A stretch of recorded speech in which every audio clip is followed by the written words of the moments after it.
kronologi pemberontakan PRRI atau Permesta.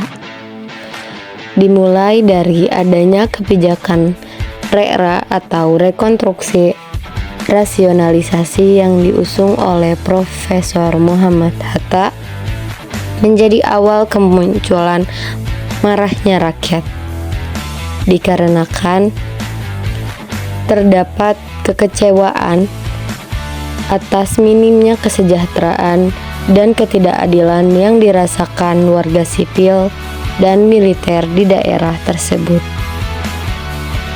Dan pada akhirnya persoalan tersebut melebar pada tuntutan otonomi daerah.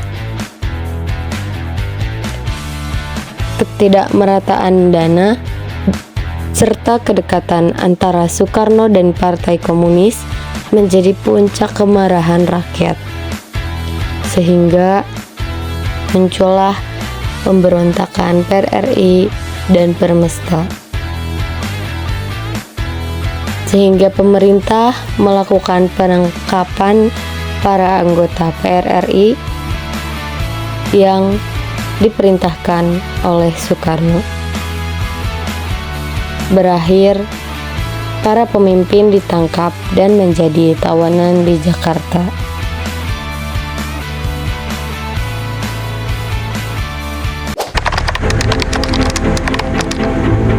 Apa sih latar belakang pemberontakan PRRI dan Permesta? Pemberontakan PRRI dan Permesta merupakan peristiwa konflik di Indonesia yang berkaitan dengan sistem pemerintahan. Pergolakan ini terjadi karena ketidaksetujuan masyarakat di beberapa daerah atas kebijakan yang ditetapkan oleh pemerintah pusat. Pemerintah pusat dianggap tidak adil terhadap daerah, ditambah lagi dengan kecondongan pemerintah, yaitu Presiden Soekarno terhadap Partai Komunis.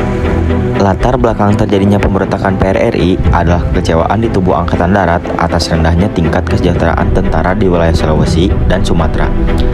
Hal tersebut mendorong adanya penentangan di tubuh Angkatan Darat terhadap Kepala Staf Angkatan Darat atau KSAD.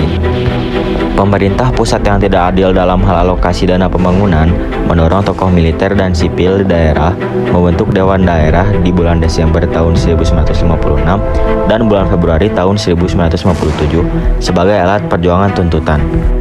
Pemberontakan PRRI atau Permesta diawali dengan membentuk dewan di 4 daerah. Daerah pertama, Sumatera Utara, membentuk Dewan Gajah dipimpin oleh Kolonel Maludin Simbolon. Daerah kedua, Sulawesi Utara, membentuk Dewan Manguni dipimpin oleh Kolonel Venji Sumwal.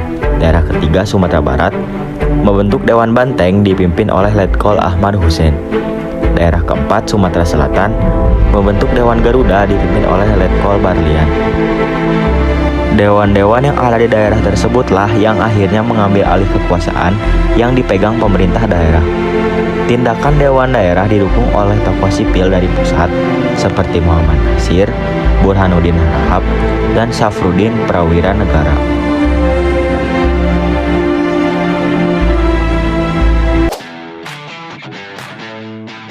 Saya akan memperkenalkan tokoh-tokoh PRRI, di antaranya ada Ahmad Hussein Jafruddin, Ketua Dewan Perjuangan yang mendeklarasikan PRRI pada 15 Februari 1958. Ia juga memimpin Dewan Banteng di Sumatera Barat.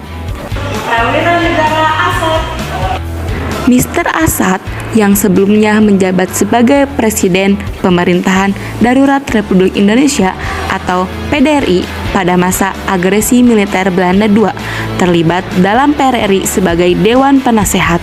Perannya lebih bersifat politik dan ideologis dalam mendukung gerakan ini.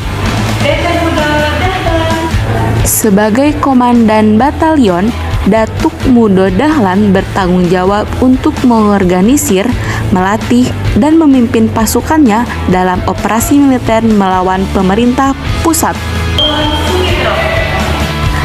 KSAD PRRI, Jambek Mauludin, bertanggung jawab atas perencanaan dan pelaksanaan operasi militer di wilayah Sumatera Barat dan wilayah-wilayah lain yang terlibat dalam PRRI. Ia mengoordinasikan gerakan pasukan serta strategi pertahanan melawan serangan pemerintahan pusat. Nah, selanjutnya ada juga beberapa tokoh Permesta, antaranya Ence Sumwal Andi. Sebagai Panglima Angkatan Perang Permesta, Vance Sumual bertanggung jawab atas semua operasi militer yang dilakukan oleh pasukan Permesta. Ini termasuk perencanaan strategi, perorganisasian pasukan, dan pelaksanaan operasi militer melawan pasukan pemerintah pusat. Willem Gerungan Alex Samratulangi meskipun tidak terlibat langsung dalam Permesta karena kematiannya sebelum gerakan tersebut memiliki pengaruh ideologis yang signifikan.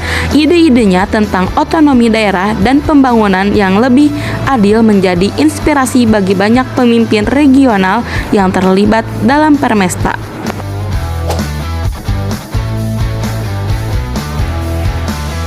Pemberontakan PRRI dan Permesta ini memiliki dampak yang sangat buruk bagi negara kita, baik bagi pihak pemerintah, pihak sipil, maupun pihak dari yang memberontak itu sendiri. Adapun korban jiwa yang dihasilkan dari pemberontakan ini adalah 22.741 korban jiwa dan juga 4.000 korban luka-luka.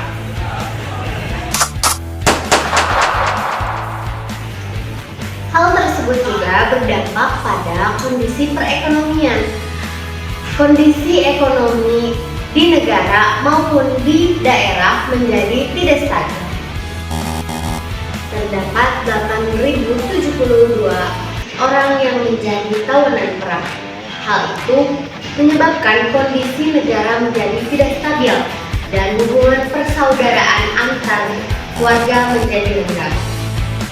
Namun, meskipun memiliki banyak dampak negatif, pemberontakan PRRI dan Permesta ini juga menghasilkan dampak yang positif, yakni meningkatkan kepedulian pemerintah pusat terhadap pembangunan di daerah.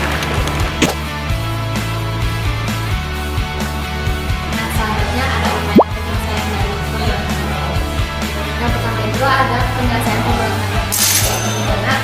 Penyelesaian pemberontakan itu berawal dari Soekarno yang pulang dari Eropa ke Indonesia yang langsung memerintahkan untuk menangkap para anggota PRRI dan dianggap menentang legitimasi kekuasaan di pusat. Makanya dibentuklah Satuan Operasi 17 Agustus di Kesatuan API. Kalau misalkan di Sumatera itu dipimpin oleh Ahmad Yani